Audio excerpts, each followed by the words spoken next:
Hey, this is another podcast of the Parent Pivot Podcast. We are here to help We're here to... We are here to help adults. We are. We're here to help parents with their adult children. I'm Steve Cummings. I'm Julia Cummings. And we're here just letting the microphone roll. We have a topic in mind, which is what? Well, we were just talking about, oftentimes I am sitting in a session with someone and I'm listening to them talk about someone in their life who, it kind of goes to what we talked about last week a little bit, the ability to be self-aware and look at yourself. Right. And in this particular case, kind of what I'm thinking is how there are some people that they dig into knowledge. Like they'll read a lot of self-help books. They read a lot of books that might make them want to be better people. Wait, I remember just off the cuff, your dad used to have a stack of history books. Yeah, they weren't self-help books because my dad was not a self-aware person. Those were thick, but he could blow through those thick books on history quickly. Yeah. So all we're saying is there's a lot of stuff out there. Either you might be a reader, maybe you're not a reader. Yeah. But I'm thinking of the person who, takes in information and yet they make no changes in their own life. So if I sat and I read, right now you're reading Atomic Habits. I am. Good book. Good book. I highly recommend it. Right. So if you sat there and read Atomic Habits and learned a lot of stuff, but never implemented anything that might make you a better human being. Yep. And honestly, something like Atomic Habits, I'm not even necessarily thinking of a book like that. I'm just using that as an example because I haven't read Atomic Habits. So I'm assuming it's a book about habits. Habits may or may not make you a better person. They actually may make you it's talking more about difficult person. It's talking about a lot about the brain, the relation to the brain, and how we get into these routines. Right. And we all have bad habits, but it kind of clears that all up, and it's very inspiring. And really, the gist of the whole book is what can you do to make a 1% change in your life? If you sit there and say, I'm going to buy a gym membership, I'm going to go for an hour every day, I'm going to work out, that's overdoing it. He would be saying, like, for example, here's what change I made for this year. I'm going to come back. Oh, I got to do this. You haven't done it today. I haven't done it today. I'm just going to come back from my walk in the morning before I make coffee, and I'm just going to do as many push-ups as I can. Now, I have that because I know I won't work out at the gym, and I know that I'll give up on it. But it's like, what's that 1% change you could make in any area of your life and start doing in a small increment? Because the point is, if a plane leaves from Atlanta and heads the direction towards Los Angeles, it only takes a small increment of change, and that plane can end up in Seattle. Right. Anyway, so I know. How did I get off on this? We're talking about... Well, because you're into the book. Right. But my point is, and that's why I said with Atomic Habits, that's not... it can be the type of book I'm talking about, but let's say it's a marriage or a parenting book, or the book that we've recommended a million times, Jim Burns' book. Right. If you're just reading a book to read a book and go, oh, that's interesting, and then there's no change from it. And it's just information, and then you don't do anything. The verse in the Bible that says, let your mind be transformed. Right. Hebrews 12? No, Hebrews 12 is about the faith. It's about renewing your mind. Yeah, renew your mind. Yeah. Maybe you can look that up. I will look that up. I should note that because I think of it all the time. And we're coming from a Christian world perspective, and I have a Master of Divinity. I thought it was Hebrews 12. I'll look it up. I'm wrong. Go ahead, keep talking. Anyway, but I think about that verse and basically that it's the renewing of your mind that causes changes. Right. And last week we talked about being self-aware. And so I'm, the point that I'm trying to very poorly make is the fact that as I sit and I listen to people talk in my office, I'm often amazed at how it is often everybody else's fault. Right. Or they know somebody in their life that it's always their fault. Romans 12. Romans 12. Not Hebrews. Hebrews Could 12 is you about read faith. it? Therefore, I urge you, brothers and sisters, in view of God's mercy, to offer your bodies as a living sacrifice, holy and pleasing to God. This is your true and and proper worship. Do not conform to the pattern of this world, but be transformed by the renewing of your mind. Why? Then you'll be able to test and approve what God's will is, his good, pleasing, and perfect will. Right. Okay. That's the first time we read scripture in the broadcast. Yeah. But I take that to heart because I don't want to be complacent. And that's kind of what I hear in that verse is about being complacent. Right. And allowing God to do a work in me that would cause me to be transformed, that would cause me to change, that then would cause my relationships to be better. Right. And so I get a lot of people in my office that either they're the person that is blaming others or they have someone in their life that is blaming them. And either way, it doesn't work. Right. It never works to blame. And it strikes me when I hear that, and particularly men, you've referred to this before, how men just think in their heads all the time. And granted, I deal more with women, so I'm coming from a different perspective. And I deal more with men. Right. And I'm coming from the other perspective. Right. So I hear a lot of women Yes. talk about their men. Yes. And I hear a lot of men talk about their women. right. But their men seem to be, and I'm not trying to put anyone in a box. I'll say it. Okay. I hear that men are very more stubborn. They are very black and white in many cases. And we're very logical, and so they're all in their head. And you actually talked about this on the last podcast. Right. So Right. expand on well, that. just our starting point is, as men, we're never taught to get into our heart, meaning our emotions, meaning being aware of why am I reacting to all these things? Why am I having this conversation or argument with my wife? Why can't she see my viewpoint? And now all of a sudden I'm getting frustrated and whatever. But if we're all stuck in our head, all we're having is a logical conversation. And this is why men and women get disconnected. Right. And we're like going, well, hey, we're married. We're supposed to, do this, that, and the other. And she's like going, I don't feel connected to you.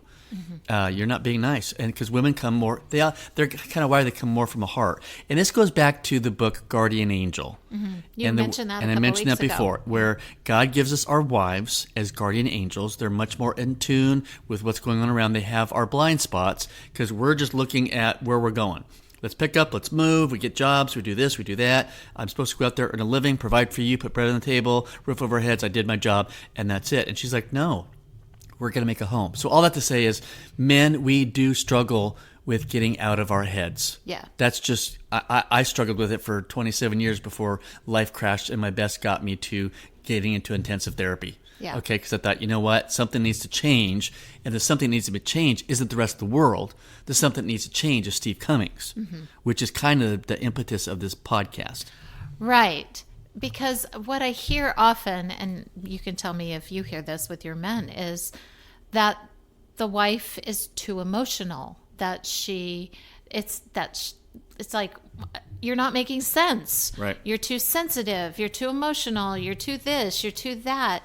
And he's not appreciating exactly what you're talking about, not appreciating what she brings to the table, and he poo-poos it or whatever. So I can think of a lot of men that I've known in the church their whole lives that hear all the same sermons. They go to men's retreats. They go to men's, conferences. They read books. They do all this stuff, but they're not making a hill of beans change. Right. And I can't wrap my head around that because I'm like, do you really think if you talk to your wife that way that she's going to respond the way you want her to? Right. We haven't created a safe place for men to get into their hearts. Right. We're too afraid to go there. And when we go there, we don't know what to do with it. Mm-hmm. And we think that somehow I'm becoming a wuss, and I can't do that because that's not masculinity. And I want to say, pause. Those are all lies, okay? They come from the pit of hell. They smell like smoke, okay? We were created in the image of God. We're image bearers of God. We have the physical realm, the mental realm, which we're really strong in. In fact, I just went through this with both of my groups the other night. I said, hey, in the 5 areas of wholehearted living, physical, mental, emotional, social, and spiritual, where are you the strongest? And to a T, 95% of them were strongest in the physical, followed by mental. We're all about learning. We've got to learn. We've got to learn that next thing. We've got to be an entrepreneur. We've got to make the money. We've got to do whatever. So physical and mental are strong. And then all of a sudden you get over to the emotional, social, and maybe the spiritual bump up. Some mental social and emotional are down because we're basically only firing on 2 of the 5 cylinders, maybe 3 if you're strong spiritually. But if you're strong spiritually, then why aren't you strong emotionally? Right. Where's your balance? Where's the balance? So you got 5 areas of wholehearted living, and you're strong in 2 of them, men. Yes, we do need to do work, and yes, you do not need to feel shame because your wife can express emotions better than you can. Right. I still feel like I'm in grade school compared to you on emotions, but guess what? I used to be completely let go on emotions. What are you talking about? And I went through a lot, but it took hard things in my life and suffering to happen to get my attention. Mm-hmm. And now I feel like I'm a better version of me than who I used to be. Right. And that's kind of what we're talking about here in this podcast is how can you be a better version of you for your adult children? Right. And so you may be sitting there wondering, what does this have to do with my adult children? Because you're really talking about marriage right now. Right. Which is true. What does this have to do with adult children, sweetheart? What does this have to do with adult children? Basically, get out of your head. And this is a thing that we need to realize. We look at these generations, the Gen Zers and the millennials, and even younger than the Gen Zers. I'm not even sure what they're called anymore. But, and we think, oh my gosh, everything's about feeling and emotion, and I don't feel this, so I'm not working because I don't really feel like it and whatever else. And yes, it's annoying. It makes no sense. Even for somebody who's not quite as logical, it makes no sense. But that is how they operate. And we can't change that. We can't tell them to change that. They are going to have to go through some changes in order to become more balanced. However, you're going through changes to become more balanced. Right. As you deal with your adult children, they're coming from a different perspective, and you have got to learn to listen. So as you take in information like our podcast or like the book we recommend, or perhaps you're reading a book about parenting or being a better spouse or whatever, you've got to take it in and then maybe do like what you're talking about, the Atomic Habits type of thing, where you're trying to make a 1% change. Well, and when I'm sitting here thinking about men and why are we always so stuck in our knowledge, for me, that's how I got my affirmation and worth. I mean, I'm not emotionally attached to either my mom or my dad, and they know that, and they're probably listening to the podcast, and they told me it's okay to share these things. So I'm not emotionally attached to them, but what I found was the better I did in school, the more if I came home with A's and stuff, the more words of affirmation I got. Man, way to go. And so our brain starts telling us, hey, if I can keep performing, if I can know more, I can read more, if I get a master's degree, if I get a doctorate, all these things are building my self-worth. Right. And that's where we tend to get stuck because we've only built one side of the body. It'd be like your body. If you're supposed to exercise your whole body, your right arm looks like a Mike Tyson arm, and your left arm is completely frail. Mm-hmm. Nobody would walk around looking like that. But yet that's who we are, walking around life going, I don't know anything. And I avoid that left arm, let's say, that's the emotional side, and I don't want anybody to see it because I feel so inadequate doing that. And I go, you know what, man? Join the club. Right. It is okay to not know how to do something because I can get that left arm as big as the right arm. It's going to take more work, but it's going to take more focus, more awareness, more intentionality. And where we're going this with adult children is they're always watching you. They're always experiencing you. And when they see you making changes and stuff, they're going to catch on. And that's where we're at when we pivot from the parent to the partner. When we're the parent, we just instruct. Right. Billy, Susie, you need to go do this, pick up your clothes, do this, do that, da-da-da. Now that we're partners, it's like, guess what? The focus now stops doing that. Right. And it's on me. And if I can be an example of going after a better version of Steve Cummings, then my kids are watching going, wow, that's amazing. Now, I'm not doing it to get their applause. I don't need their applause. You're not really doing it to teach them something either. Or you're hoping that it does catch. Yeah, if they catch on. And I've seen instances where it does. Yeah. And they're more receptive to it. Now I've got a deeper relationship with them. Now all of a sudden, out of the blue, I might get a text from one of our kids saying, hey, Dad, I could use your help on this. Now, I'm not going to ask him, hey, how did you start realizing that? Did you see change in me? That's not what I'm going to say. But I will say this, you've made it a safer place because they've watched you become more tender-hearted, more wholehearted. Yeah. You haven't ignored the other areas where you're not doing as well. But why would you go through this Christian life in a mediocre way and just stuff everything in your head and know a bunch of verses and not put it into action? I mean, Scripture's just full of those things. In fact, I'm thinking of someone right now that ran across who was teaching a Sunday school class and things, and I mean, you could just tell this guy knew his Bible inside and out. It was great, and then he interacted with someone and was really passive aggressive in front of everybody, and I was kind of dumbfounded by it all, and I went, time out. That's obviously a disconnect there, because if you know these verses, you know how you should behave. You've memorized them in your head. They obviously didn't make it way to your heart to now put it into action with this person that you just embarrassed in front of everybody. Right. So that's kind of what we're talking about here. Yeah. Yeah. So when it comes to your adult children, again, we're going to turn it back on you. Yep. And that's really, we keep doing that Well, we for a reason. Take the spotlight off of them and having expectations, Right. and put the spotlight on you. Right. Because you can't change, change someone else. I can't change you. No. You can never I've tried. change.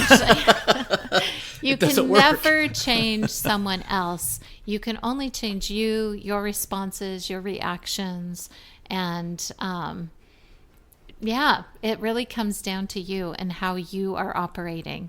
And the way that you operate can change the way other people are operating. I often tell people when they come to the office, and let's say it's a family situation, particularly you'll find a family who's having a problem with one of their kids, typically a teenager, and that teenager is acting out, is doing something. The funny thing is that people don't realize in a family dynamic like that, your teenager that's acting out is probably the healthiest out of all of you. Because that teenager is saying, something's wrong off. here, Something's off. and I don't like it, Right. and I'm going to get loud about it. And they don't know how to express it. And in they a don't know healthy how to way. express it because they haven't seen it. And everybody else is operating on this hamster wheel where everybody's doing what they're We're supposed either to do. ignoring it or we're throwing it under the rug. I grew up in a home where conflict was swept under the rug. Right. We never talked about anything. I was one of those ones where, like, what just happened and whatever, and we never talked about it. It went right under the rug, and we don't know what to do with it. Right. So when you've done that, and that's your default for your heart, Right. here comes something coming along, and that's what you do. And we're saying, Right. hey, time out. That's an unhealthy way of interacting with anybody Right. in your marriage, but your kids have been now taught that. Right. And that's what they're going to do. So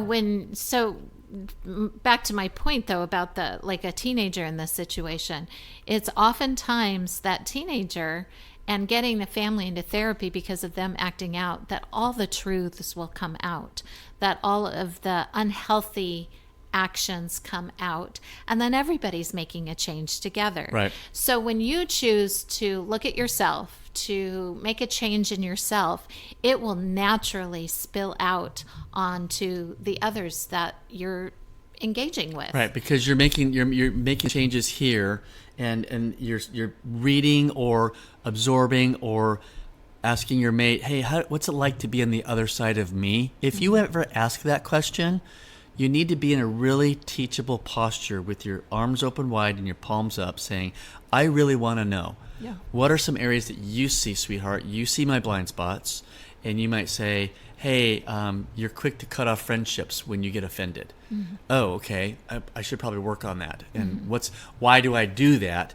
And things like that. I may find a book. I may read up on that. And I may allow Scripture to speak into my heart. And I'm going to, again, make a 1% change like we talked about last podcast. I don't have to change it overnight, but I'm aware of it. And I know that happens. That doesn't mean I'm going to go from, say, on a scale of 1 to 10, I was a 2, and I'm going to jump to 10, and it's going to be 10 the rest of the way. No, Right. You might go to 2.1 Right. or 2.3. Right. And as long as the needle is moving, you're improving a better version of you. And when I say a better version, I mean you're allowing the Holy Spirit to transform your heart. And you're not the same person you were 5 years ago. I look at the men in my two groups. Mm-hmm. I tell them regularly, you're not the same guy you were 3 years ago. oh my goodness, can I remind you about that? You're not the same guy you were a year ago. Because when you're in the forest, all you see are trees. Right. When you're standing up above that from a different perspective, I see, yeah, but you started over here and now look where you are. Mm-hmm. That's good. And I know the men in your group, so I attest to that they're growing and doing well. And I think what we're going to do is we want to be an encouragement to all of you out there as parents of adult children we've talked about putting the spotlight on yourself, not looking at the behavior and decisions that your adult kids are making, but hey, what are some things that are going on about me? We've talked about wholehearted living in the different areas. We've talked about just being a better version of yourself, allowing what you've read and learned, whether it's scripture or self-help books, to then cause change. Yeah. And again, this goes back last podcast and this one, that it is about self-awareness. It is. And about making changes. Right. And you'll watch your relationships with adult children get more healthy. Mm-hmm. They'll improve. And guess what? You're going to feel better about yourself. You're going to gain more self-confidence. You're going to see God at work in your heart and in your life. And men, it's going to take us harder work because we have not been taught how to get into our hearts. Yeah. And most church men's groups don't know how to do that. We do our annual men's retreat. We go, we come back, be a leader, be strong, do this, lead your family, whatever. And no one ever teaches us how to get into our hearts and see our true identity as a beloved son. And so if you want to go to bringingkingdom.org and check out what I'm talking about, that's the website that is my ministry, my own 501c3. Feel free to go there. Send me a text. At 714-742-9625. We'll have a conversation. I'm not going to keep your email. I'm not going to hold on your phone number. It's about, hey, what did you really mean on that podcast about getting into my heart? Yeah. How do I see myself as a beloved son of the King? Because as we allow the Spirit to transform us, He is creating that better version of us. Mm-hmm. We're not doing it because we want accolades or applause or respect or performance or whatever. It's about, no, I want to have a better quality of spiritual life going on. I want to live wholeheartedly. Yeah. Do you have anything else to add? I really don't. I think you've covered it really well. Awesome. Well, we appreciate y'all listening. We love that you come back every Tuesday morning. We put up a new edition of the Parent Pivot Podcast, and share this with your friends. The best form of advertising for us has been word of mouth. Yeah. We're finding people all over the country and even all over the world listening, and we appreciate y'all listening. We will be back next week with another edition of the Parent Pivot Podcast. Bye.